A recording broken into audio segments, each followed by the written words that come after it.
Hey guys, so this is episode 306 of Cultra Trail Running, and we here to join Tanya and Bert from various brands over the years in the running stock industry, and happy to be part of your podcast. Thank you. From the belly of the Beast Coast, Glastonbury, Connecticut, this is the Cultra Trail Running Podcast. We talk about all the fun shit that happens on the trails that most normal people don't care about. The language we use is fucking explicit and raw like the trails we run on. So don't listen with your kids! Cultra is brought to you by our Patreons and supporters, and we are 112% listener supported, and support is good. All right. Well, welcome everybody to the Cultra Trail Running Podcast. I'm your host, Art Byram, and I am joined tonight by the Cultra crew. We have Fred Marolo. I'm here. Celeste is not going to make it tonight. She's not here. Yeah, she's not here, unlike Fred. And the other, Jimmy Mack, we believe he's allegedly going to be here. Fred, is that the official legal word? Yes. Yeah. He is. The word is he will be here. He will be here. Okay. So if he says he's going to be here, we got to go with that, right? So Sure. He's never lied to us before, right? As far as you know. That's right. Thank you. And there's probably some kind of Latin word for that, right? To the best of my knowledge. Yeah. Thank you, Fred. Yeah, like Thank you. That's good. You're worth every penny, Fred. Yeah. And also, I'm sure that our listeners are going to be through the roof. I have a special happy thing to tell you tonight. Also joining us tonight is ultimate fan favorite of the Cultra Trail Running Podcast, the world famous. She's got a voice that's dark like tinted glass. It's evil Becky Burke. How you doing, Becky? How are you? How is everything? Good. We've missed you here. I have missed you all. I have. Yeah. I'm glad to be here. And Fred, cool hair. Oh yeah. Look at that. Of hair. Something's different with your head. I just don't have a hat on, really. Oh, okay. That Yeah. makes a difference. It So, I mean, I think he used to have an afro or something. So, Yeah. Well, I used to actually have hair down to my shoulders. Did you really? Oh yeah, in high school. You definitely yeah. that. But Becky, we can't see your hair either. Yeah. Oh yeah. Becky has her hair all pulled back Oh, it's with a buff. it's very scary Yeah. right now. So better to show Betty. Gotcha. Yeah. So I wanted to let people know what tonight's show is about. So we have Bert and Tanya Pictor on tonight. We've always, in the past, I think we've had Hoka on here to talk about shoes. In the past, we kind of abused them. And we've had John Vonhof on to talk about fixing your feet and, how to, blister prevention and things like that. And I'd always wanted to have a sock, somebody who knew something about socks, right? I went to a demo the other night and met a guy, Luke, over there. And he was from Jogology.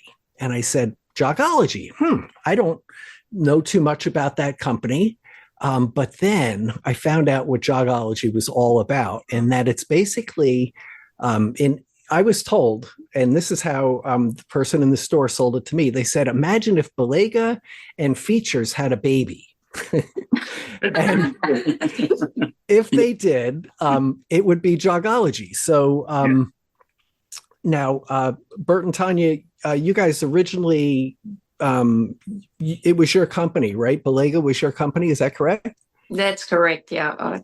Yeah. Oh, excellent. Excellent. What made you decide to get into that? Sorry. See, bring me back and I just interrupt with questions right out of the gate. There we go. That's right. Hey, Beck, could you put your phone maybe a little bit closer? You're cutting out just a little bit there. So I just want to make sure You want to see? You can only see like part of her face. Like she's going to be like, I know. We'll just see her eyes. Yes. Right. So I know. okay. This is a great video. I'm getting dizzy. Yeah. Sorry. So Becky, you had a question there? So, just what brought you into the business in the first place? Like, yeah. Why socks? Right? Why socks? Well, socks are completely and utterly underrated, and I don't think people understand how technical it actually is. And we work hard to amuse ourselves by having the most comfortable sock on the planet. And that is an ongoing feat. And, I've been in socks for 30 odd years, and we're still trying to emulate the most comfortable performance socks out there. And we think we probably have done our best job so far with Jogology.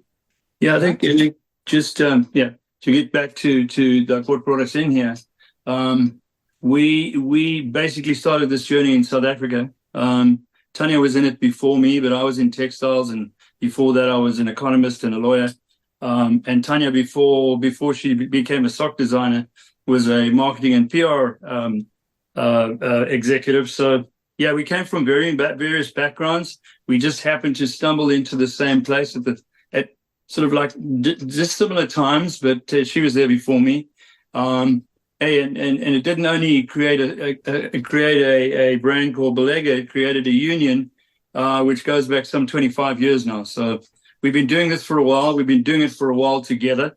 I don't think many couples can claim that they've worked together in sometimes in the same space and office for 25 years. Yeah, that is amazing by itself, right? I mean, that really is. Yeah, that's Thank great. you. So we love to go off on tangents and things like that. So we don't want to disappoint our listeners. So right away, I'm going to ask like something that has nothing to do with socks, or maybe a lot to do with socks. So you're from South Africa. I understand, Bert, that you've run Comrades. I've done the journey a few times. Yeah. Okay. Could you tell us all about Comrades? Okay, I'm going to start with this. I'm going to say to you that it is... To preface it, he's very humble. He's run 6 silver comrades, and that's like, you really know what you're doing. You just got to be a hard worker, and you've got to be dedicated to it. He's so humble. It is, in my opinion, the greatest foot race in the world, and for a number of reasons. One, it's the oldest ultra in the world. It started shortly after the First World War by a bunch of guys who'd fought in the war, come back home, and decided they were going to do this run from Durban to Pietermaritzburg, which is a journey of some 90 kilometers, 56 miles. And, the stories of the race and the characters beyond that is just legend. I mean, so it's the oldest. It's also the largest participant. I think in the millennial year, we had just shy of 30,000 people running 56 miles. And it's not a humble 56 miles. It's and people say, the one's up, the other one's down, because it alternates between the two cities. The down run can be as brutal as the up run. It's just a different set of different fatigue at the end of the day. And it's just remarkable that you have the oldest and the largest participant ultra in the world running a little country like South Africa. It's legendary stuff. If you grow up in the area, it's sort of like a rite of passage. Yes. In South Africa at one stage, when I ran track at school and then university, and I ran marathons, I ran halves, and everybody would always say, "So you're a runner?" And I go, "Yeah, I'm a runner." And they'd go, "Have you run Comrades?" And if you said no, you weren't a runner. So right there's on. a special place in the law of running in South Africa. Yeah. It's in my opinion, as I said, it's the greatest foot race. The level of support along the road is phenomenal. People come out and they grill, and it drives you nuts when you're running past and you've done about 40 miles and you smell all this food and you go, if I could just stop and pack this in, I could have a great meal But you know what? It's great. I think the most interesting thing for me from all Bert's comrade stories, as a sock lover, he never ran in socks. Oh, I did run afterwards in socks. I learned my lesson. Oh, wait. So Comrades. just a second. So am I to understand that you wore shoes but no socks? Is that right? Yeah. So there are legendary stories about the great, and if you know a little bit about the comrades, and I'm sure you guys do, Bruce the greatest Fordyce. comrade runner of all time was a guy called Bruce Fordyce. Yes, I've met him actually. Oh, Yep. you have? I did. Yes. Yeah. So Bruce is a remarkable character. You know, he would run in the early years. He would run without socks, but he'd cut the front of his shoes out. So he'd cut the toe box out, fabric over the toe box. I ran my first comrades and ended up with 9 lost toenails, and because there just weren't socks around, you know. So I learnt the value of socks the hard way. Gotcha. Yeah. So what toenail survived? I mean, I don't know why that's important, but I need to know this. It was the third one on the left foot. For some reason. Yeah. I don't know. I wouldn't have picked that one. The middle one gets forgotten. Yeah. Becky, help me out here now. That's always one of the first to go for me, so I'm surprised. Yeah. I think it had a little bit to do with my foot physiology at the end of the day. Yeah. Gotcha. So, wow. So that's awesome. So I think that as a runner and an ultra runner, and as somebody who lost 9 out of 10 toenails in one race, that's quite a resume, right? So definitely the problem was identified, and it was a problem that was near and dear to your heart. Yes. So you create a product to meet the need, right? Yep. Well, I think the one thing is, I think we understand the importance of fit and proper fit. I think we understand the whole importance of the fabric and the fact that the sock is really, it's a second skin. It's the interface between you and the harsh environment of the inside of your shoe. Yes. Now, having said that, today's shoes are a lot more tidy inside than they used to be. When you had all that sewing and cutting going on, it was a harsh environment in the shoe. So, having said that, I would say that socks were probably more important then, but firstly, they weren't available at the level they're available today. Understood. Yeah, that's I hadn't even really thought of that, but you're right. I mean, they were crude sewing apparatus back then, and bigger seams, and certainly the shoe technology has just gone through the roof, as we all know. I mean, it's impacted everything there. So I want to make this as I don't want this just to be like a kind of like a fact point, something where we kind of review the facts. I want to make it a very practical experience for our listeners today. So when we talk about fit, let's talk about a good fitting sock and what that feels like. Like, okay, imagine that you have the perfect fitting sock for, a given foot. Maybe you could describe what that is and what that isn't. So I think one key thing that Bert mentioned is, and you agreed, is shoes have exploded over the past couple of years. And there is a lot to be learned from shoes and how they're designed. So we follow that methodology. We lock in the heel, we lock in the midfoot, and you leave the toes free to move so that they can play naturally. Wider toe boxes have become the trend on shoes. And we have pretty much looked at shoes as a trend that we should be following with the socks. I think, shoes being a bigger ticket item, they will always take the lead. And we need to be on point from a sock point of view. For me, that have done socks for 30 odd years, the biggest thing from a comfortable sock is a sock that you can't feel, that doesn't move, it doesn't do anything, it's just there doing its job. Yeah, sure. And I think what we do is we follow what's known as the Mondo points. It's an international scale of measurement between all the various sizes, US sizing, British sizing, European sizing, and it sort of correlates everything. But I think the one thing that stands out for me is that we make socks to fit feet. We don't size them to shoe size. So we're not fitting socks on shoes, we're fitting socks on feet. And I think that's, it brings you closer to what the ideal number of courses is in a sock, times the kind of material that you're using. And it's a lot of it's trial and error, and a huge amount of it is experience, in terms of, and, we are bridging two sizes with one sock. So, how much elastane you're putting in there. And then to Tanya's point, we're locking in the heel by creating a really, really deep heel pocket. And that incidentally is where the cost is in knitting the product. The machine, it's a circular knitting machine. And when it gets into the heel and toe, it goes into a half moon. It's called reciprocation. So it'll slow down from like about 180, 200 RPM to like 50 to 60 RPM in the heel and toe. So you'll find that folks will put in less, and I'm not talking about any brands. I'm just saying the cheaper the sock, the less it has in the heel. And have you got a? So we create what is known as a deep heel pocket. Okay.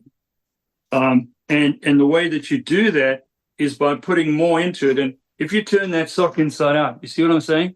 Yes.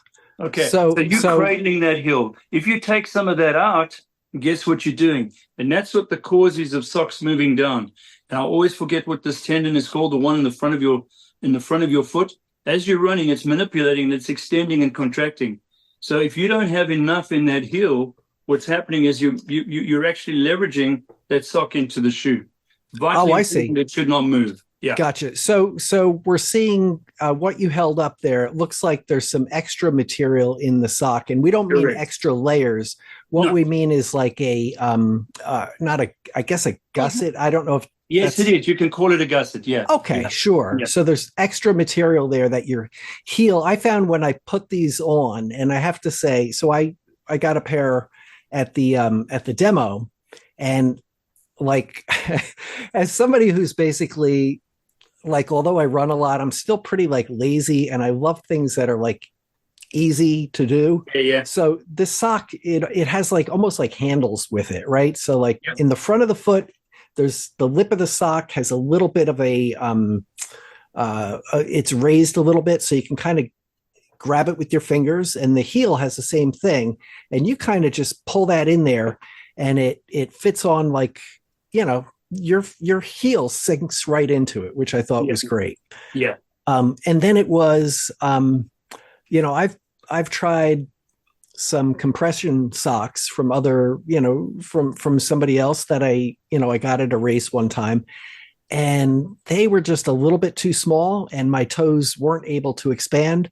And I ran 30 miles or something, and all of a sudden I had to change out my socks because my toes were all blistered because my toes were all jammed together. Right. Yep. So, And I think we've had feedback from a lot of runners about that. So for us, coming back to following shoe design, it was really important to do a roomier toe box where, your feet can just be natural in its natural state and not get any pinching feeling or discomfort. Yeah. I think the whole science behind splaying is how we push off.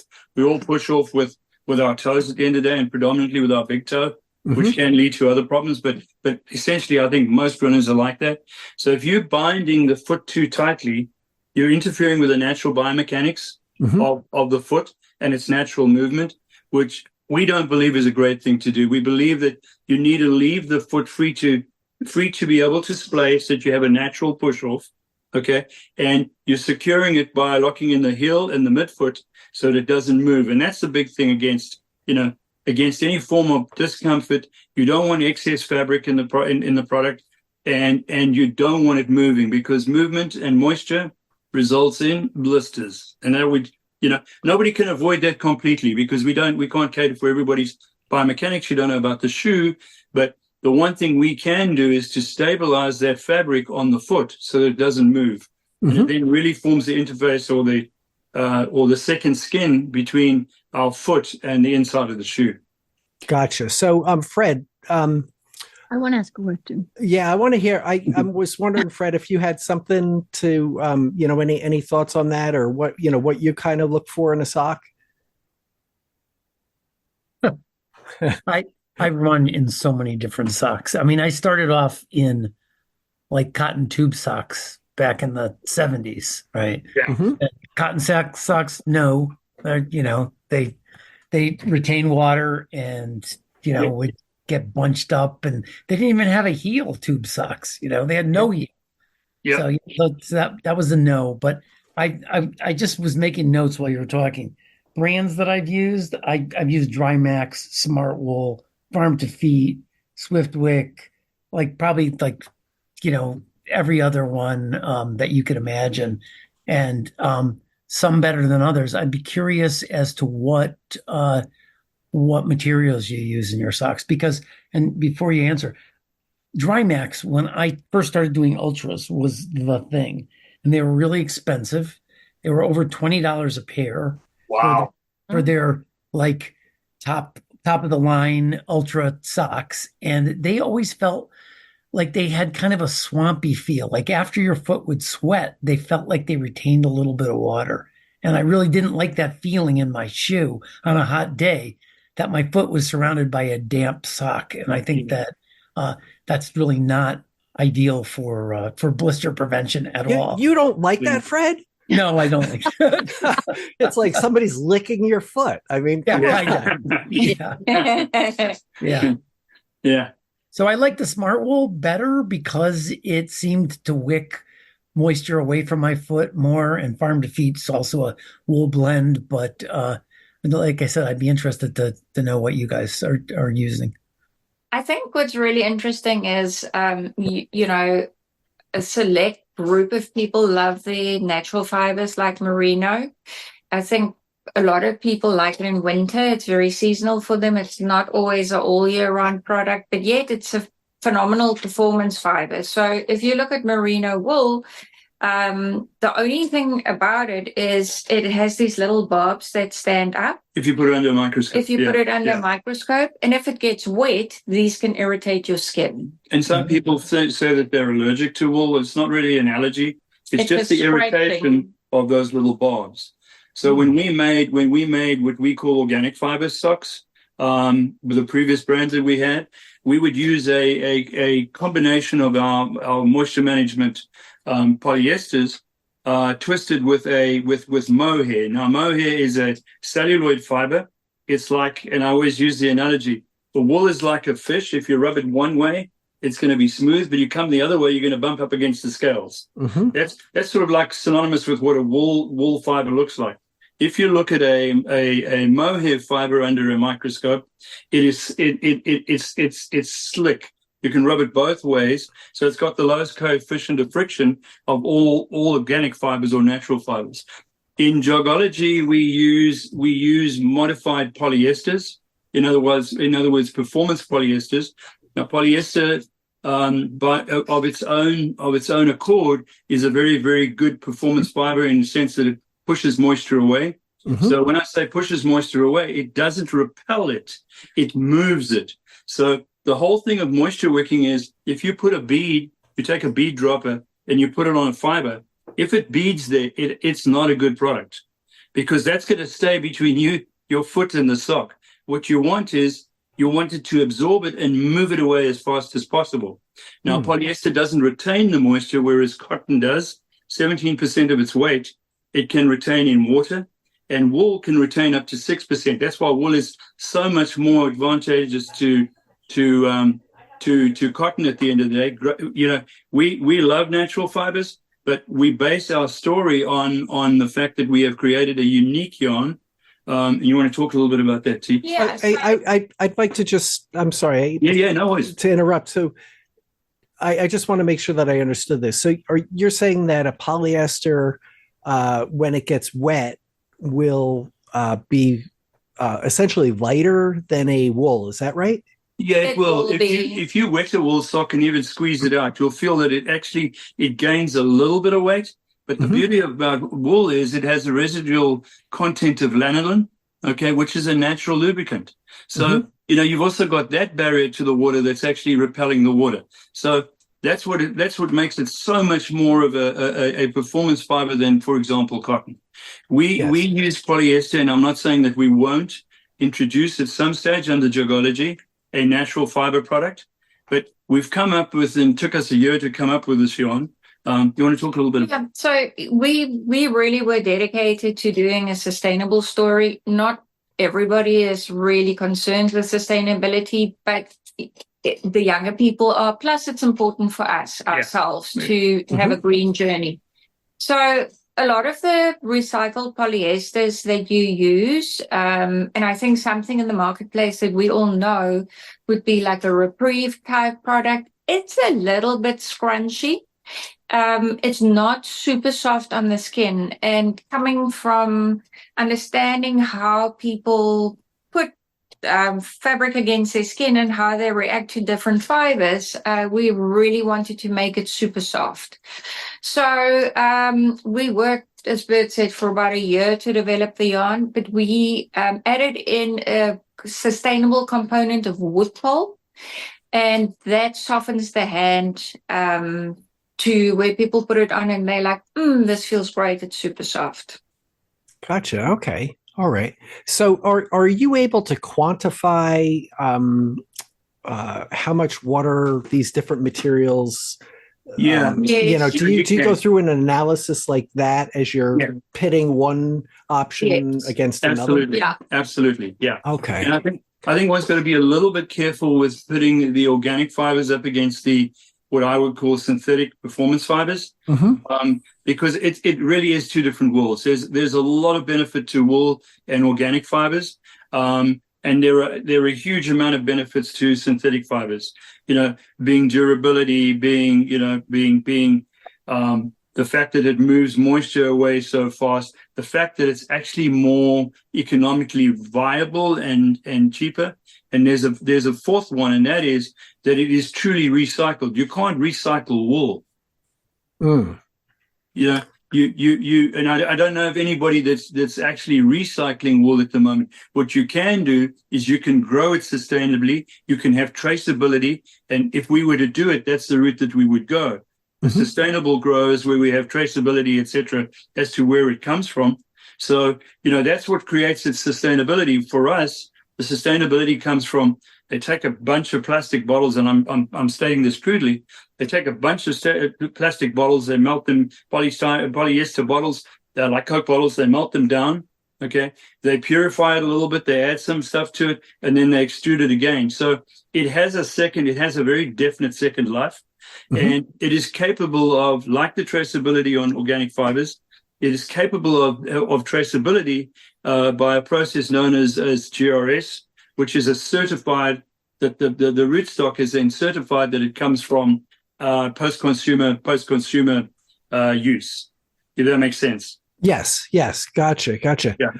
So is there a trade-off because a lot of our listeners are ultra runners, right? So they're doing 50 miles, 100 miles, and longer than that. I could see that, just like in shoes, we wouldn't choose to run in a spike, right? Yes. You're not going to run an ultra in a set of spike, but you might make certain sock choices for a 5K or for a shorter race compared to marathon and beyond. Is there something that you think, is there a trade-off of materials where, or cushioning or something like that? It seems like intuitively you would want more cushioning for the longer runs, but then you're also kind of pulling around a lot of extra. In my mind, they always feel good, but I always wonder, by the time I get those sweated up, the thicker socks, are they carrying more? Am I carrying more sweat in my feet that I have to lift over and over again? Yeah. So there's two ways of combating that. We use a very fine gauge needle count. So you'll see your more premium products in the marketplace are sort of 200 needles plus. And that gives you protection from a cushion level, but it's very fine. And we always tell a story of look at your expensive hotel towels or your gowns in hotels. If you press it down, it never collapses. Your cheaper end socks, if you go into your drawer and some of your cheaper end socks, they have little terry loops that stand up. If you press it, they fall over. on a 200 needle type product with cushioning, you use a finer yarn, so you compact it more densely. So they just kind of collapse and then recover. They have nowhere to fall over. So 200 needle fine gauge products helps with the durability. Gotcha. And then, when you're developing a yarn, we have an industry test called the Martindale test. It's a rub test. It's almost like a little head that you put a piece of sandpaper on. You cut a piece of fabric and the motion head comes down and it does circular rubbing. Industry norm, if you get to like 24,000 rubs, 24, 25, you are, it's sort of passes the muster. Yeah. Okay. All right. So the one thing that you want to be doing then is you want to be way exceeding that from a durability point of view, particularly with a run-specific sock, because, So rubbing is good, is what we're saying. Rubbing is good. rubbing is a good test. Rubbing is a good test. Becky, you have anything to say here? Right. Becky hasn't said a word about that. No. I'm letting Art take that one. Okay. Thanks, Beck. Appreciate it. That's okay. So basically, what you're saying is that the manufacturing process allows the loops of padding, those little stitches, to kind of stack up so they have nowhere to fall. Correct. Side to side. Yeah. And it's like a full forest, like a tree. A full forest tries to fall and it's not going to hit the ground. It's just going to hit its neighbors and take out the whole thing. Hey, we're going to use that. We're going to use that one. Art. That's a great analogy. Thank you. Okay, there you go. I'm here. I'm here every week. So yeah. So the other thing I think that Tanya's alluded to the fact that we use very, very high needle count machines, and basically what that means is, as you say, you're packing all these thinner little guys into a thing. The other reason why we use a much thinner yarn and a higher needle count is, and it's just analogous to this. If I take 5 little thin strands like that, or I take 1 thick one like that, the moisture is going to dissipate much faster through those 5 thin little strands than it is that thick one. We've got some 250,000 sweat glands in our feet. In a normal day, you'll produce north of a half a pint of and that's just normal activity of water in your foot. I mean, that's literally a cup of water. I sweat a lot more than that. I'm sure. Right. I'm probably like a couple gallons. Yeah. Okay. Yeah. So what we want to do is we want to provide a vessel that actually moves it away from your skin as fast as possible. And I do believe the one thing that I will say, and that I think performance polyesters or performance fibers synthetic fibers have overwool, is that it does move the moisture at a faster rate. Okay. The one you mentioned cushioning as well. The denser the product, obviously, the more comfortable it is. But I think then again, if you look at the construction side of how you put that together, and I'm going to let Tanya speak a little bit to this. What we've come up is we've looked at the sock wall and we go, it's getting very confusing because I don't know what I'm looking at. Okay. So what we've tried to do is very much simplify that. And we were culprits of that with our previous brand. There was a plethora of new stuff, but we looked at it and I think if I'm the inducted, unassisted fellow standing in front of the sock wall, I'm going to go, what is all of this? So I'm sorry. I want to just clarify what you said there. So you're saying that when a consumer who's trying to make an educated decision can look and all of a sudden they have a toe of a sock that looks one way, they have a compression band through the midsole, and then it's kind of vented on either side, and then maybe there's something on the back, and then a little, like a lot of the things that we see in shoes, because a lot of times you look at shoes and you don't know what this big rocker on the back of the heel is, or off the front, or whatever. So, okay, gotcha. So coming back to that, if you look at the sock wall, it's confusing for most. I mean, it's confusing for me, and I've been around socks for most of my life. He keeps on blaming me for creating the confusion. That's fine. that happened over a couple of decades. Your previous life, yeah. So we looked at the wall, and it's like, how does a runner shop? They want volume or they don't want volume, and some want more and some want less. So if we could create the ultimate fitting performance sock, so everything looks the same, but you have 3 different cushion levels, maybe we can make it easier for people out there. One, for sales associates to help their customers coming in, and secondly, for people to self-shop. Because I think some people want help and some people want to figure it out on their own. But the story is one of simplicity.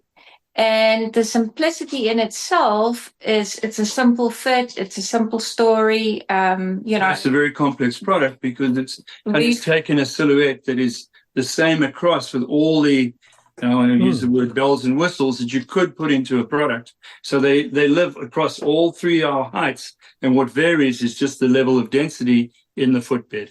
Gotcha. So you guys sell a cushion. You sell a very cushioned sock, a medium cushion, and then a thinner sock. Low volume.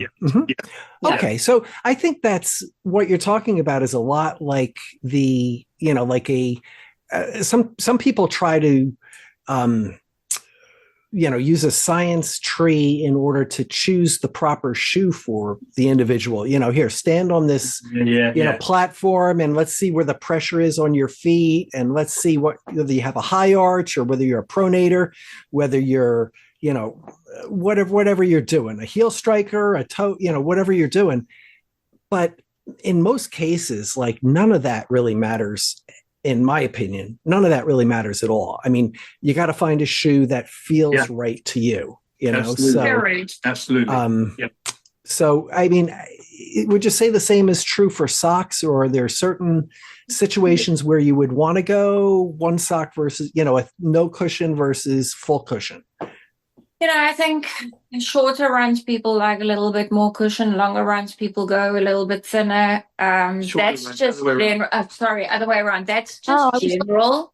That's just general. Okay, that was the test, Beck. You saved us. Thank you. I got so confused. I'm like, wait, what have I been doing? I know. I'm sorry. It's whatever you think you knew about socks is wrong. Okay, everyone. No. I was nodding. I like thin good, socks for 100 milers and thicker socks for shorter runs. So I don't know. Maybe I could see it. I could sell myself either way there. I kind of wonder what I do like for it. Honestly, it's so personal. People, you can stand on your head and say to someone, "That's a perfect sock for this shoe or this race or whatever." If they don't like it, they're not going to like it. There is one reason why you would use, for example, someone comes in from a fitting point of view and they're very narrow in the foot, and you don't have a narrow width, and you've got to give a normal width. So you're going to give them a D, and at the end of the day, you don't want that foot moving around in the shoe. How you can stabilize that as well is giving a bit more bulk in the sock and a little bit more cushioning in the bottom, because it'll actually pull the shoe out. Likewise, if someone comes in with a very, with a wide foot, and you don't, and a wide or a normal shoe is just not really cutting it, you can use the sock to actually adapt to, and remembering what we said at the beginning, I think the real reason why we wear socks is it forms an interface between the shoe and the foot, and what you're trying to do is everything needs to fit like a glove. So, that is the one reason why we would use, like on a fitting stool, why we'd actually maybe introduce for the guy with the narrow, or the lady with the narrower foot, we may introduce something with a bit more bulk in it, in other words, cushioning, to actually stabilize the foot in the shoe. Okay. That's great to know. Now, there's a challenge that I face in some of the longer races. Art's asking too many questions. Oh, sorry, Beck. I'm jumping in to ask questions. Yeah. Go ahead, Beck. Becky's left eye is going to ask a question. She's like, yes. Wait for the mics. So you were saying before about following, when you're designing the socks and kind of following the shoe, make sure I'm asking this the right way, but Does the design of the sock, does that change at all based on whether it's a shoe like a minimalist shoe where, there's really not much to it, or, a shoe that's got a big, big heel lift, or a super shoe or a super shoe? Yeah. Yeah, super shoe. Yeah. I was thinking more like, does it change based on if you're running like an ultra that has a really big toe box, like the extra big toe box that lets your foot splay out? But still, at the end of the day, certain socks are tighter and pinch your toes, and other socks give you more room. So the Ultra is a good question, and I think a lot of that started for us with that as well. With the advent and the growth of Ultra, it became more Ultra, the shoe brand. For me, I mean, I'm wide in the front.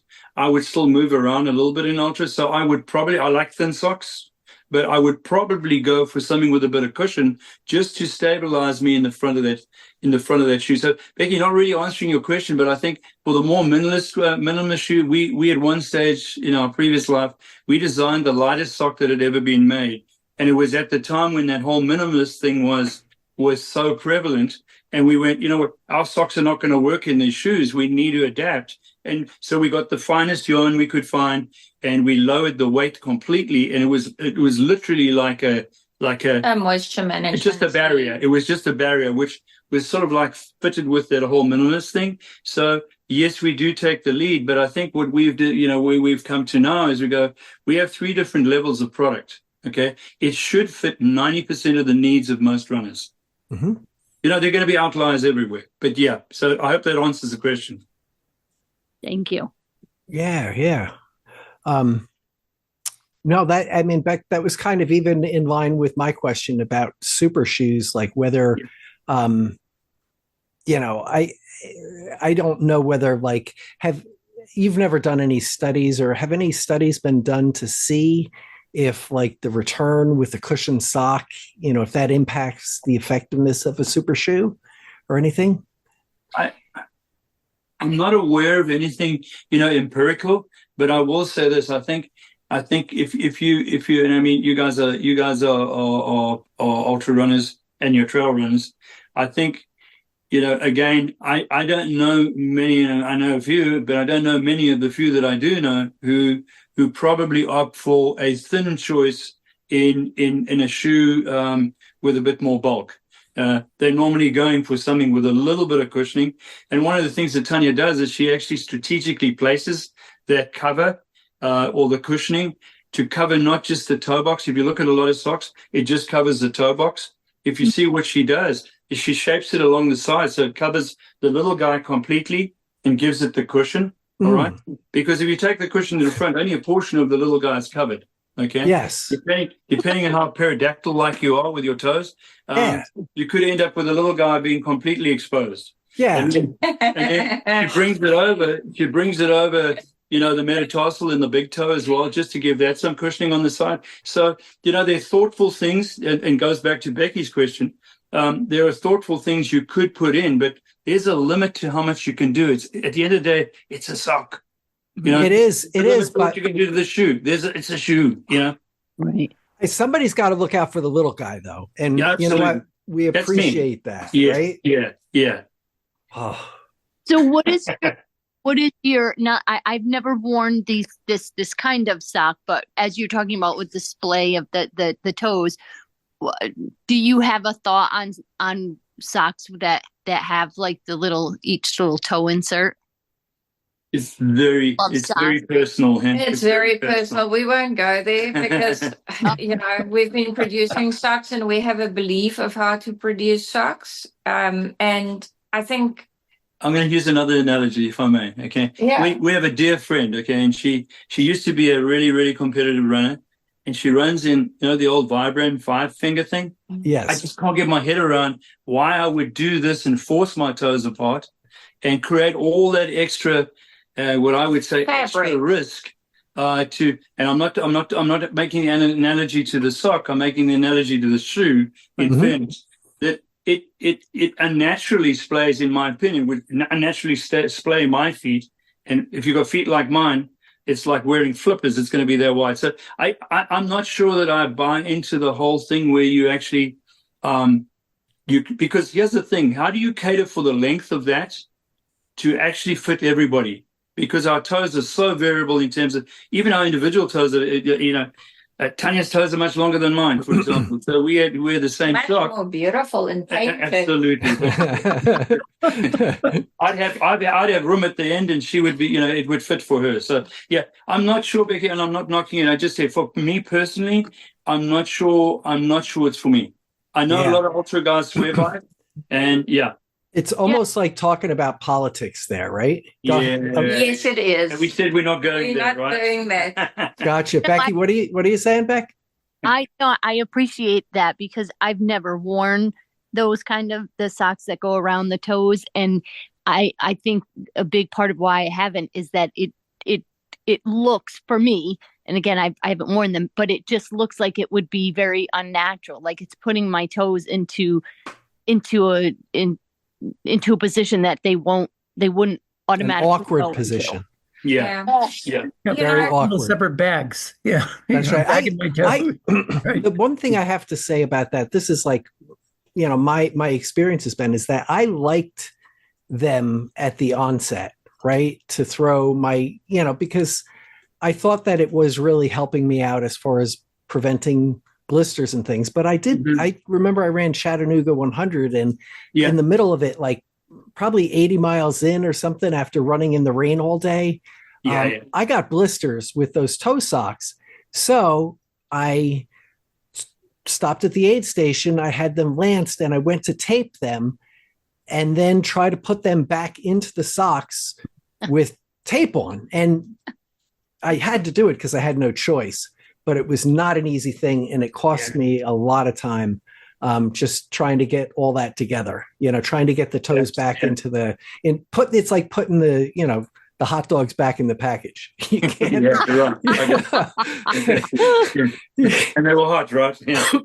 That's right. Yes, but but if I had like quote unquote like a traditional sock, it would have been much easier, and I may not even who knows. It limited my options. And I knew from that point on that if I ever have a drop bag, that's generally not the type of sock that I want to have there. And again, I think it's personal. And I think there are a lot of ultra guys, and especially on the trail, I know who swear by them. The guys that I sort of like know personally have tried them and go, hey, we've moved on. And we think that we probably, and I think what moved on with that was when the whole shoe thing moved on from, at one stage it was, I don't want to say it was a fad, it was a thing. And then, Ultra came along and they catered for everything that shoe was doing, but in a normal shoe, and that sort of set another different trend going again in the early years of Ultra. Yes. Yeah. I mean, they had zero drop, they had full foot splay. Correct. Yep. And I have to agree with you on the pair of Vibrams, and I still have them, the 5 fingers. I still have a pair that, just because I haven't worn them that much, I use them for kayaking for the most part. Yeah. The problem I had with running with them is that, if I'm especially on trails, I would inevitably get a stick stuck between my toes. Oh. And then it's very difficult to get, in the shoes, not really between my toes, but a stick stuck in there. So then as I run, it would like stab me repetitive times because it was difficult to dislodge. Sorry that I'm laughing, but the graphic image sounds delightful. Oh yeah. It's a lot of drama. There's a lot of drama out on the trails. What's that, Fred? You can stop and remove it. You can, but then you're stopping, right, Fred? And that's not. Yeah, but you're protecting yourself. That doesn't get you closer to the line. I had forgotten the Injinji socks. When they first came out, I wore those too. I got blisters all over my feet and jettisoned them. I think my toes were too long for them. So they really, some people probably have room at the end of those toe things, and some people they can't. Like they're stretching them out to get them on. And one year at Vermont, I lost 9 toenails in the 9. So I want to, like, if you're a listener and you've lost 10 toenails, call us up and I'm going You to send win. you something. Okay. Yes, We you win. will send you some Jogology socks. Yes. Which one didn't you lose, Fred? Which one didn't you lose? Third one on the right foot. There you go. One was the Third third one on the left. Yes. Huh. Yep. They're This is survivors. I'm not doing as much work there, those third jumps, I think. It's hiding. Wow. Yeah. That is great. So what about drying your socks? Oh, We like yeah, that. we have a theory around this, and I don't think most manufacturers, and I'm going to make this statement, don't give enough advice in terms of how to care for the product. Hey, you're not paying $5 for a performance sock anymore, and some are way over $20 now. So, taking care of them, and this is not just about our product; it's about any product. First rule: never use a silicone softener.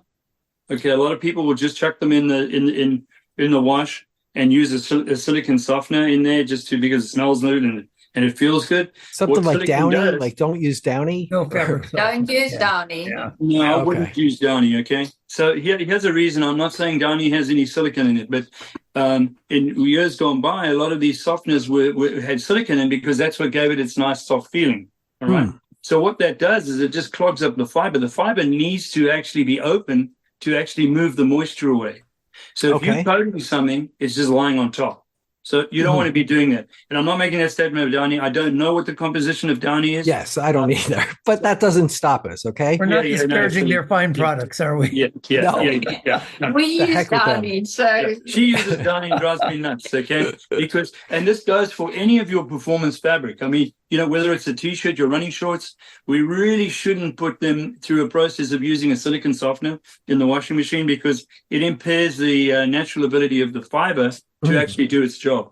That's the first thing. Second thing is, please, if you can, do not tumble dry them, all right? And if you have to, rather air dry them, hang them up. And if you have to tumble them, please do so at a really, really low heat. Heat kills everything. We know that. I mean, if you're subjecting any fiber continually, because let's put it this way, you're probably washing your socks and your running shorts more than any other garment you wear. And maybe underwear, right? You should be. Right? Right. Or you're very smelly. Sometimes our running shorts are our underwear. Yeah, right? absolutely. There we go. Yeah. So the point is that you don't want to be subjecting the fibers and the technical fibers in these products to very, very high heat. And then the third thing I'd say is, in terms of washing, please wash at very, very, very low temperatures. But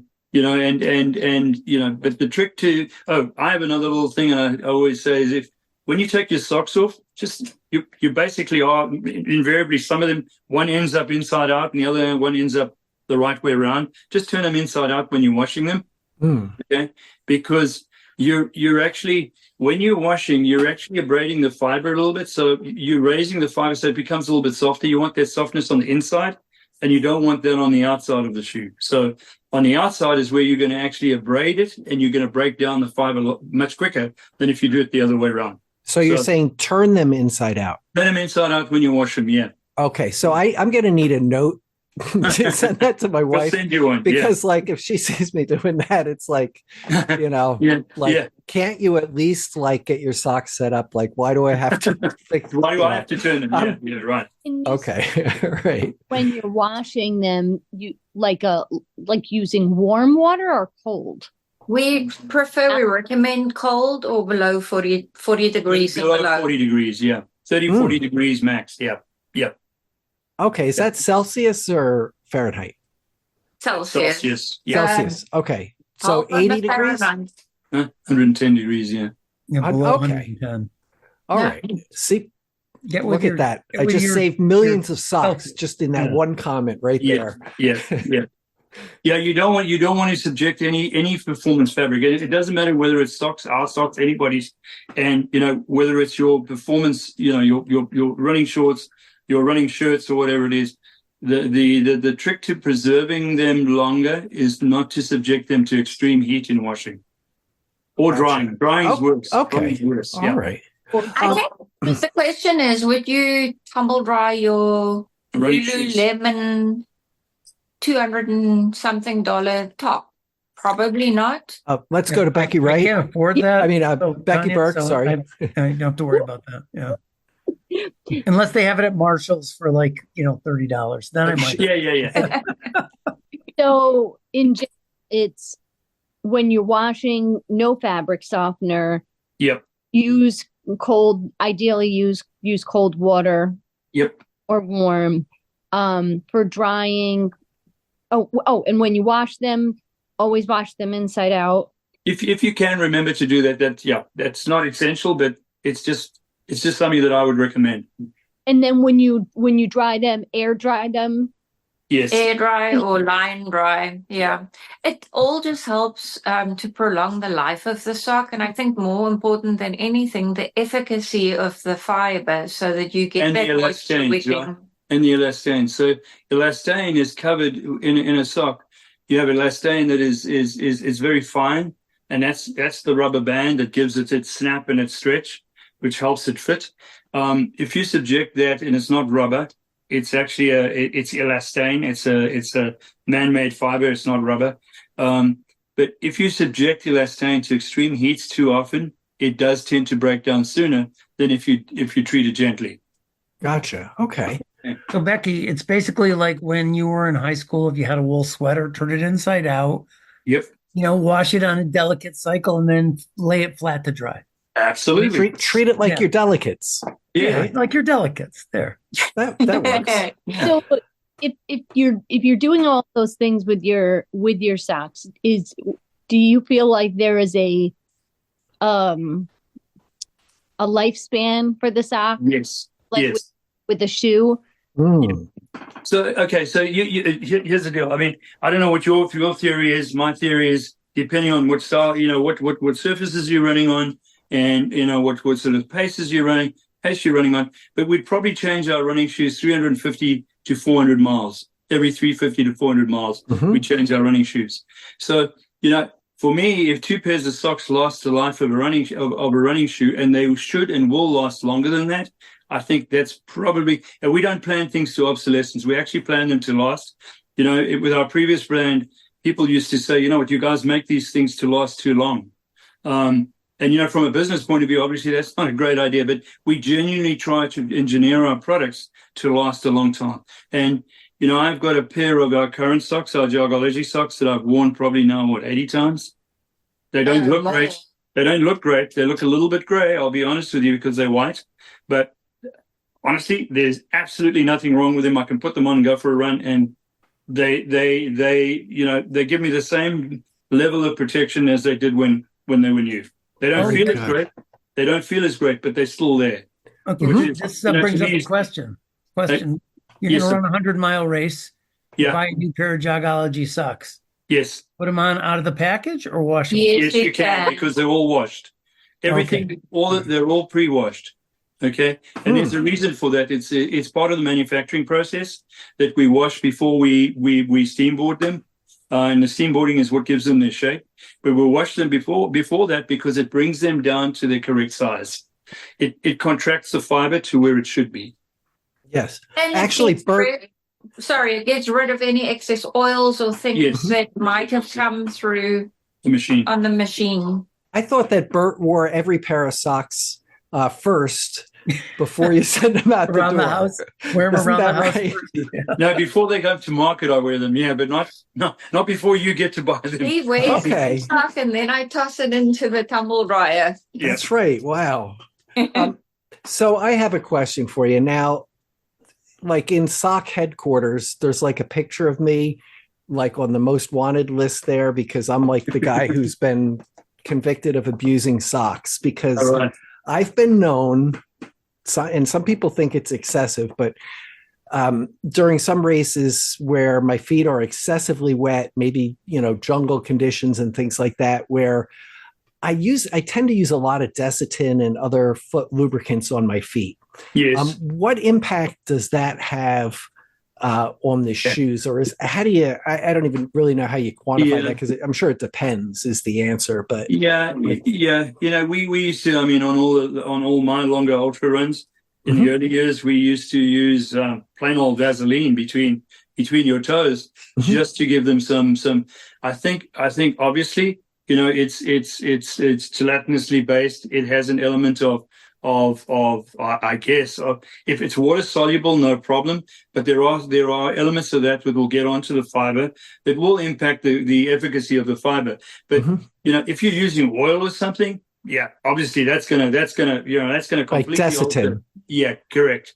It's gonna alter the ability of the sock to move moisture because you're actually coating it at the end of the day. Making it quite slick, so you don't want that. You don't want that slickness. You don't want to be moving around inside fabric. There are things like Body Glide, which are all water soluble, which I would probably recommend. In terms of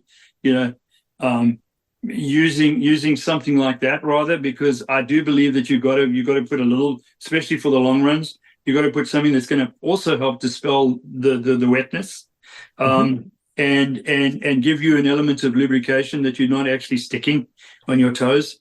But I would advocate that it be a water-based product. Okay, all right. Water soluble. Sorry. Yes, water soluble. And I don't. Word, yeah. I'm not sure if Desitin is water soluble. I don't think actually any soap will actually cut Desitin. No.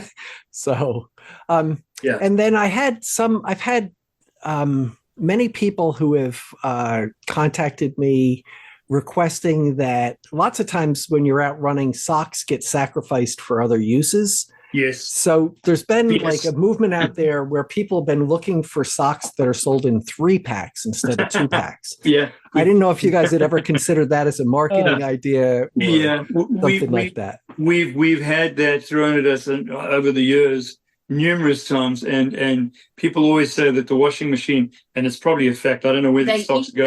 They eat them. And I have that. I mean, I could swear I put both socks in and I get one out and I don't know where it is. But it's like that at the washing basket. So one stays behind and one goes to the machine. So, we'd have to, for Jogology, we'd have to do 2-packs because it's anatomically shaped left and right. So which foot do you want to lose, left or right? What's your propensity of losing? Yeah. Gotcha. Yeah. So that's the other thing I wanted to ask you is is it like, how bad is it to wear the wrong socks, the left on the right and the right on the left? What does that make a big difference, or just asking for a friend? With our product it will, and there are some that it may not as much, but if you take a true left and right knitted sock, the first differential is in the toe box, where you actually slope it down across the last 3 toes, and you create a flat area of the big toe and the second toe, and then you round it off, as opposed to normally you have a rounded, you just have a round thing. The reason why we do that is because there's too much fabric there, and it can roll in under the toe. Okay, that's the first reason. The second one, Tanya, you want to talk a little bit about anatomical shaping? Yes, it's left and right. No, but thank you. No further questions. So that's no witness. Fred, take it away. 25 years of tolerance. Yeah. Okay. So talk a bit about where you place certain elements. When you design a sock, a lot of people do left and right. I'm glad I can amuse you. You have your heel shape, your cushioning shape. Everything is geared to following the contours of your left foot and your right foot. So the toe, I think, is something, once again, where you add additional cost and additional stitches. But at the end of the day, you want to do whatever you can to make the sock the most comfortable that you can. And eliminating the toe stitches over the small toe area and then rounding it off to the big toe. That really, just imagine you put them the other side on. The side is where your small toes will now be seated where your big toe is. And it's shorter in fabric. So it's going to push a little bit. It's going to pull. Whereas if you wear it the right way around, everything's understood. Yeah. I gotcha. I think that is Bert going to give us a like a sock puppet show now? Is that what's happening? Yeah. This is getting good now. It's bringing me a sock. We're going to put this on YouTube. Yeah, you want to put it on? Yeah. I'm going to put it on. So I think the easiest thing. Show the little guy protecting. There's the little guy. Oh, see. And you can see it's far more distinct. And then the shaping goes round, and the right is not as distinct as the left because we remove far more fabric on this side because of the fact that, you want to remove any excess fabric. But the big thing is here as well, if you were to put that on the other foot, you see how she brings that cushioning over the big toe completely and then around the side. If you put that on the other side, the little guy's going to be happy. The big guy's not. Okay. Understood. And we want the little guy to be happy, but more importantly, the big guy's got to be taken care of. So the little guy is made happy by doing that, and you're actually protecting him by doing that. But if you do that, he's really comfortable, but the big guy's going to be unhappy. Gotcha. And he also has his name on right in front of him, like either R or L to help him Absolutely. out. So yeah. That's good. I think we can work with that. We have brands in the marketplace now that knits L and R, but if you look at the toe boxes, they are actually not true. Not all of them are true. And it could be because they're putting something under the arch, they're putting something shaped, but we do the shaping and the true anatomical left and right toe boxes. If you see that, you can see it falling away towards the outside of the. Oh, sure. Yeah. That's what's known as true left and right. Okay. Yep. Okay. That's good. And it's nice that, like you said, that your socks are the same through different padding, different, they're designed the same. So that, choosing, one of three makes a lot of sense. So thank you. Can I have another question? Yeah, please, Beck. It's just going. So I think you answered this before, but I'm just asking about it again. You mentioned about the size of the sock not mirroring the size of your shoe. Yep. But your foot, so are there certain, how do your sizes work? Okay, so our sizes, can I go? Yeah. Our sizes are true to foot size. If you go and fit a running shoe, you always go up maybe half or one size compared to what you would if you were buying a pair of, and I don't want to use the word dress shoes, but leisure shoes, right? And there's a reason for that, and that's that flex. As you're flexing, you're actually shortening the shoe because you're arching it. So you want to create that extra room in the toe box so you're not right up against the toe box. So what we say is if we were to match them to the shoe, we're actually oversizing the sock to the foot. So we try and keep it closer to the foot as opposed to the shoe. Some folks go I've heard of some folks who go 1.5, 2 times over, because it works for them. But the sock, in our opinion, has to fit on the foot like a second skin. It doesn't necessarily need to fit the shoe. Gotcha. So just so that I understand, or to help clarify, because I think you just explained it very well. So these socks are designed for the feet, not for that. So if you're comparing this maybe to other sock sizes, you may want to size, and you may want to size up if you want that identical fit. Is one thing. So, okay. All right. But we wouldn't recommend an identical fit because it's too much fabric. You want it to fit like a glove. Yeah. Yes. Okay. All right. That's size your socks. Like how for your, if I go and I'm going to buy a pair of Sockology socks, am I looking at small, medium, large? Small, medium, large, extra large. And every manufacturer should provide that. Most do, but that's a pretty accurate reference to your foot size and the range that you would actually go. So if you look at some manufacturers, their smalls are way smaller than ours. Okay. So in their sock, if you're a small, you'd probably be a medium. In ours, you'd be a small. Oh, gotcha. Okay. So yeah, and that's again, it's our reference to the Mondo points, which are basically correlations between all the different measurements of shoes. But we relate that back to the actual foot size. Okay. Yeah, I think that's great. And, I encourage people to, they've got to find what is going to work for them. So, how do you guys, oh, I'm sorry. Go ahead, Beck. My last question. No, that's. Is there, it sounds like there isn't, but is there anything like in regards to like having like a men's specific type sock versus a women's specific, or no? Okay. So good question. Very good question. If you want to, and you're getting into the realm of custom, okay, the machines that we use are 3 3/4 inch cylinders, right? And there are very high-end manufacturers in the world, but you're going to pay $30-$40 for the sock, who would knit a woman's on a 3.5 inch. But if you look at the US, okay, our foot sizes are very different to the European foot sizes. So in all our experience, the 3 3/4 inch is way more suited as a universal fit. But on a woman's product, you may want to put, you'll play around with the courses in the sock. And you may not put as many courses, and you may tighten up on the diameter a little bit. But we would use a standard cylinder. But as I said, ideally you would use a 3.5 inch, but not for the US market.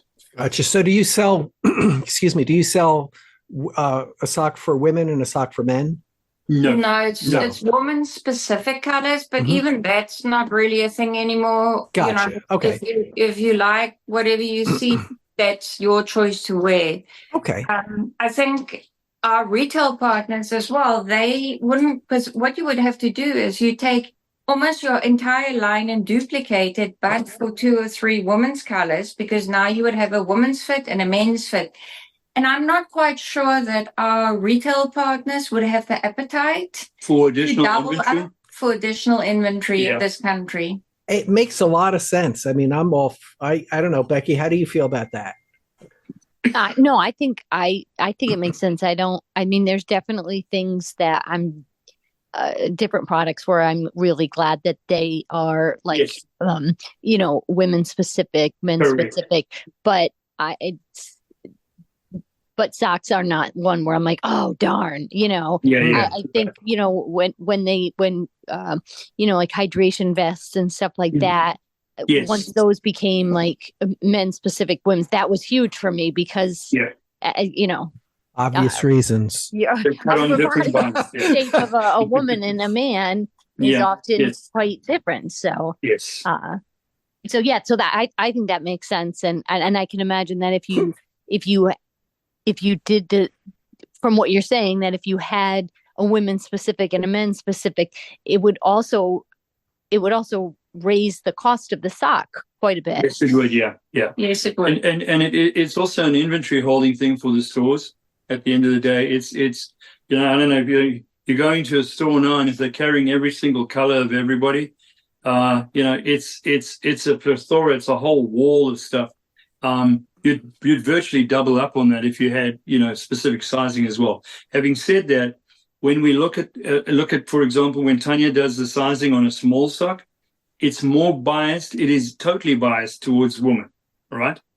So if you look at the small size, it's totally biased toward, because there are very few men that would be a small. They'd probably fall into the medium category.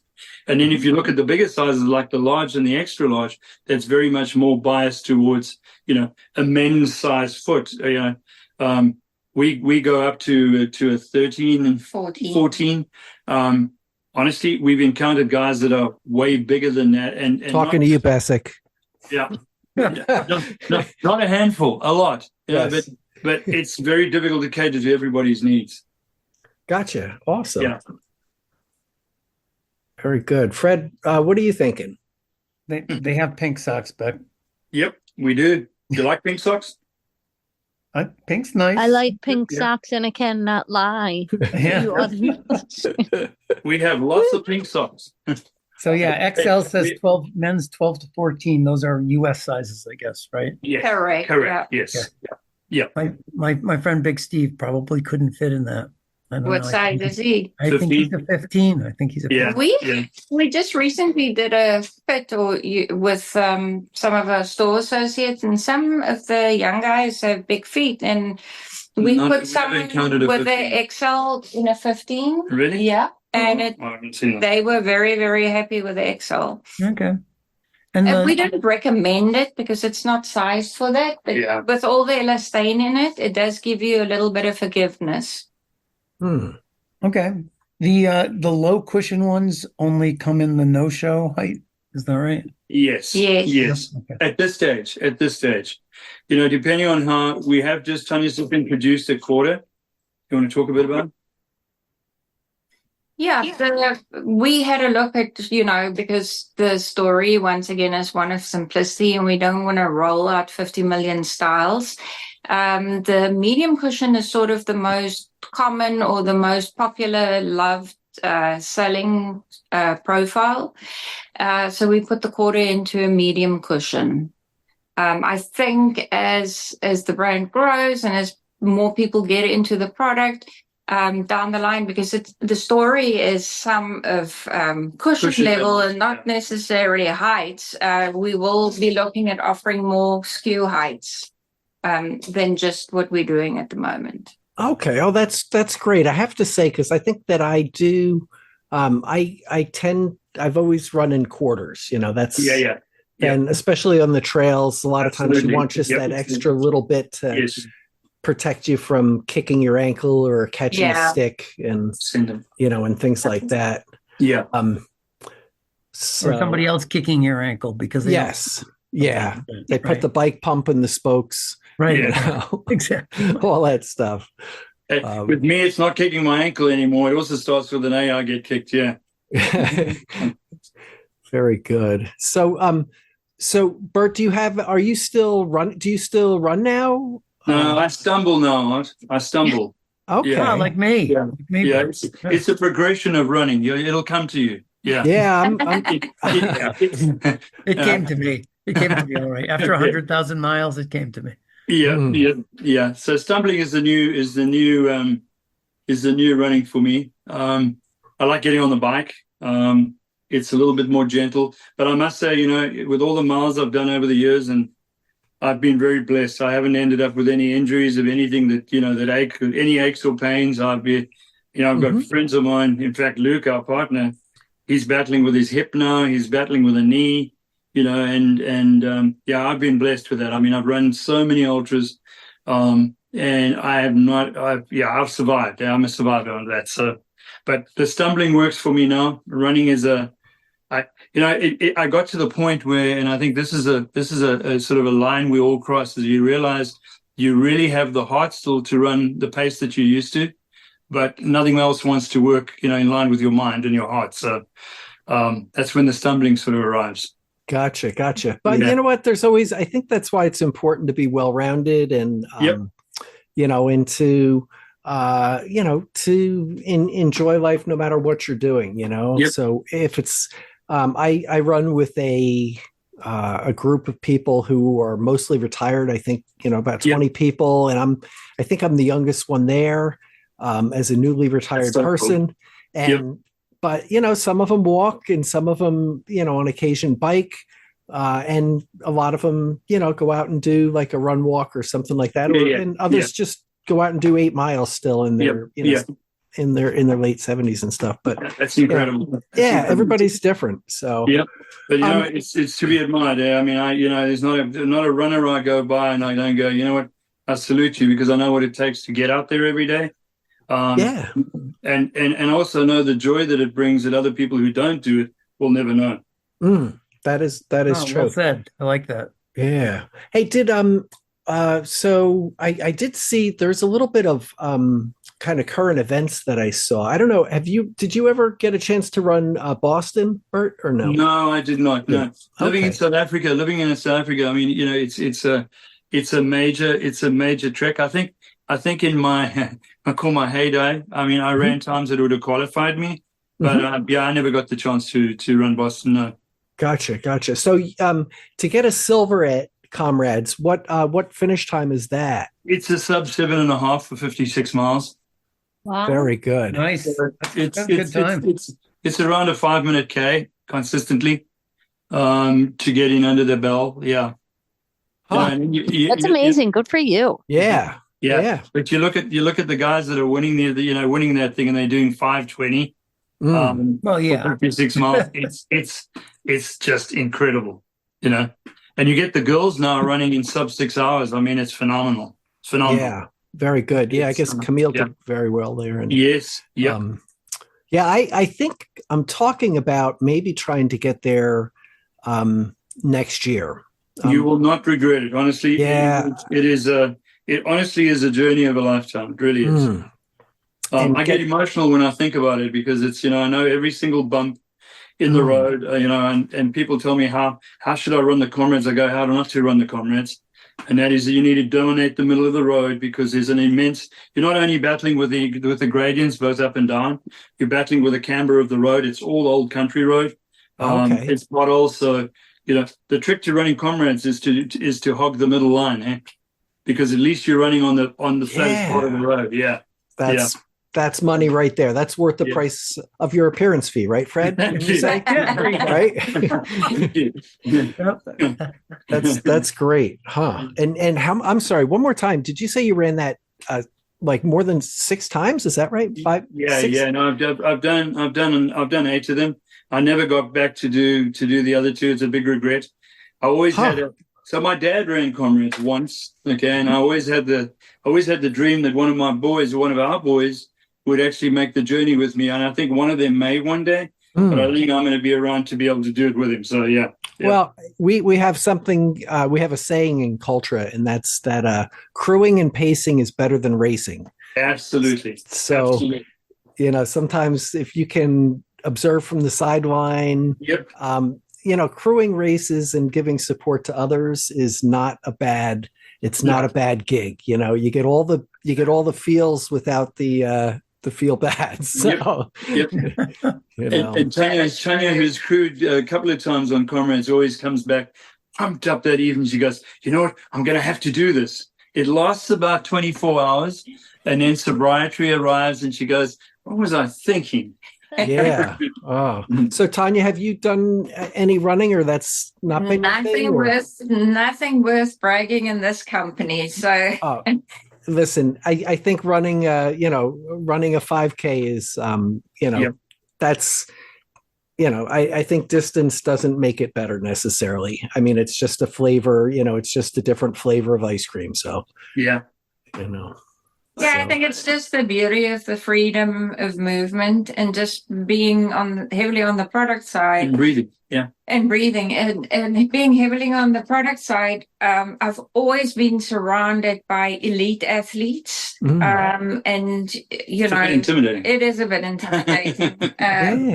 But it does give you an insight, and it gives you a platform to test and trial product and shoot the breeze on where you can go to be different. And I think just from a design aspect and marketing aspect, we've always absorbed everything we possibly could make a difference. Yes. Well, certainly Balega, when the first time that I was pacing a race, I was running as a pacer for, I think it was, what was it? Sarasota Marathon in Florida, I think. And that was a sponsored race. And they gave the pacers those socks. And it was the first time. And I was very nervous. I was like, oh, I have to wear these socks. I've never tried these socks.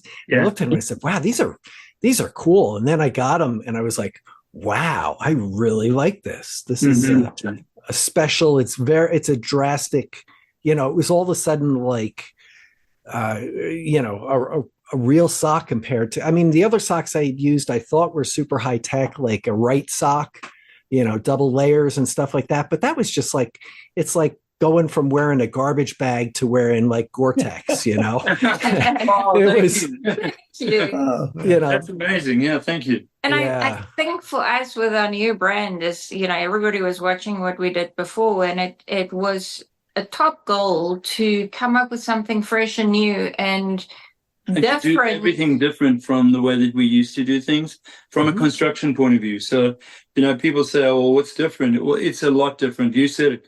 It's a wedding between. It falls right in the middle in terms of feel and fit. It is different in its construction. Tanya's come up with some really unique ways of doing the heel. And by reversing the way that everybody else does it, we've reversed it. And by doing that, she's created a deeper cradle in the heel. So, there's been a lot of things that we've given a lot of thought to. I mean, we've been doing this for a long time. And basically, just going back to basics and saying, well, what are we really trying to achieve here? We're trying to achieve a solution, okay, and not a gimmick. We're trying to put functionality and fit before fashionability. So That's one thing we argue about. We never argue. Never. I thought we just argued about that. We do have a different view about fashionability in socks because they have to live with shoes. Yeah. Fortunately, I have that back door. Everything is not white and black. Okay. To me, the functionality of the product and the fit is paramount.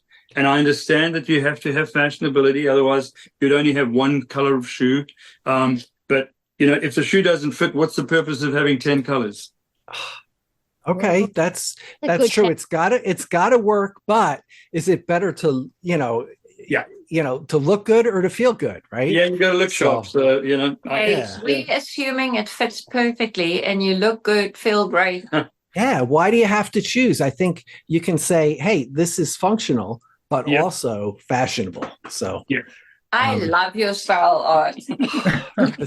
So you guys, you got it all. Like, that's the thing that we've been discovering and kind of doubling down on that vibe lately, is that things are not one way or the other. No. You can, most of the time, the answer is a little bit of both, So it can be a great sock that also looks good. So, no reason why not, right? So and if you have ugly colors, then they go in the sale bin and I'll buy them.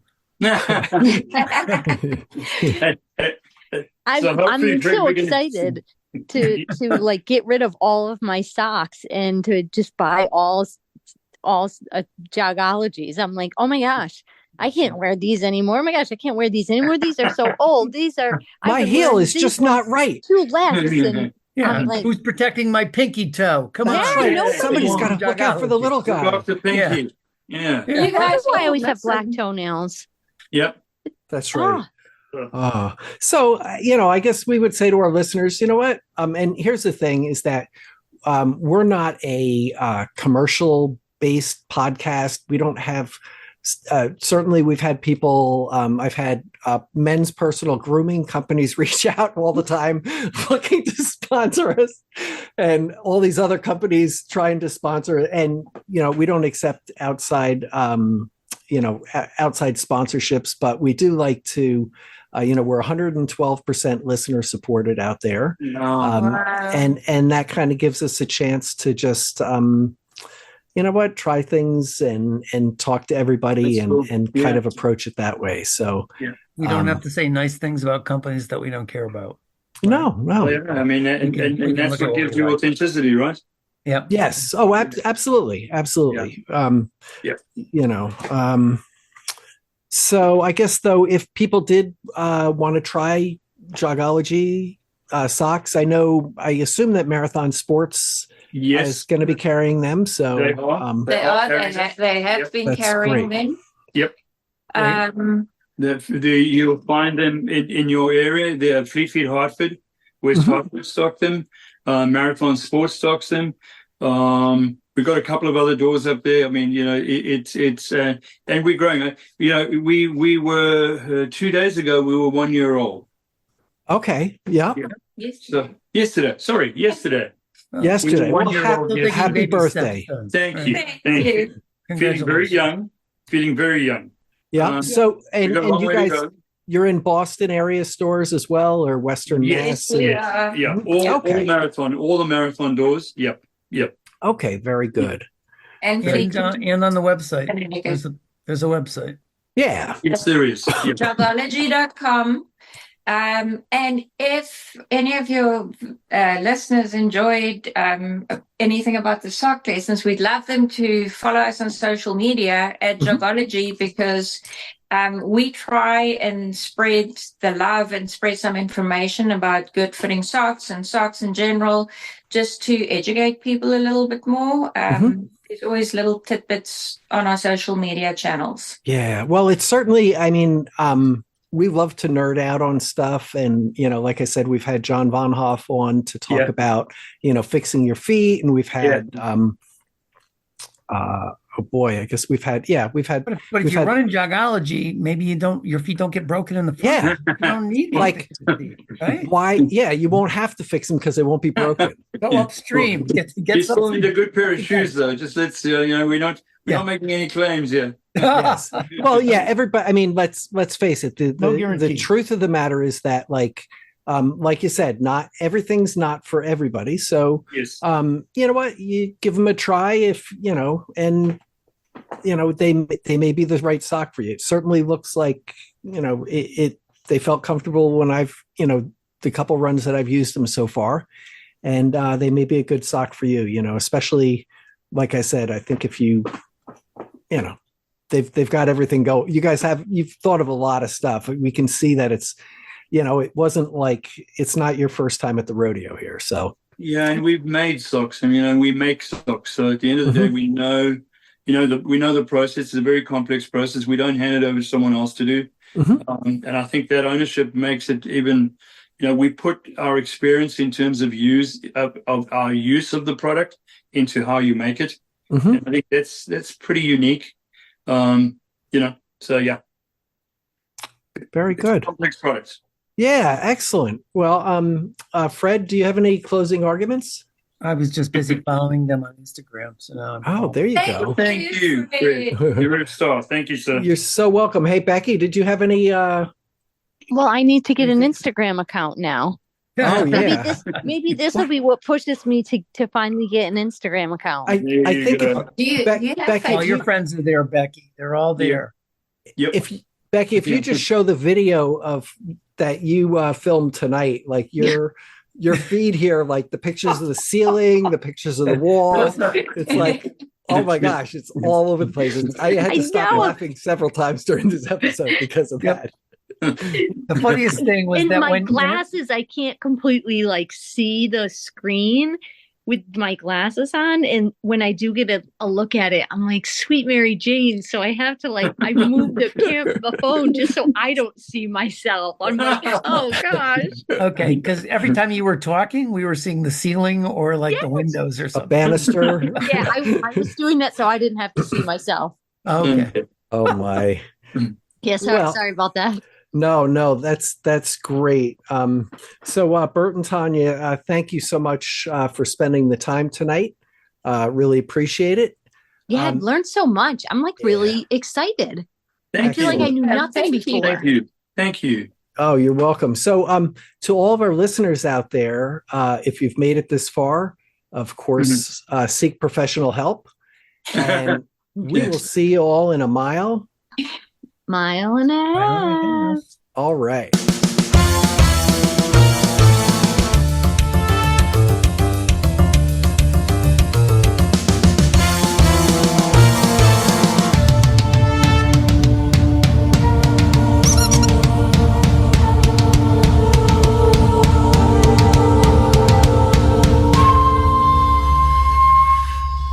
All right.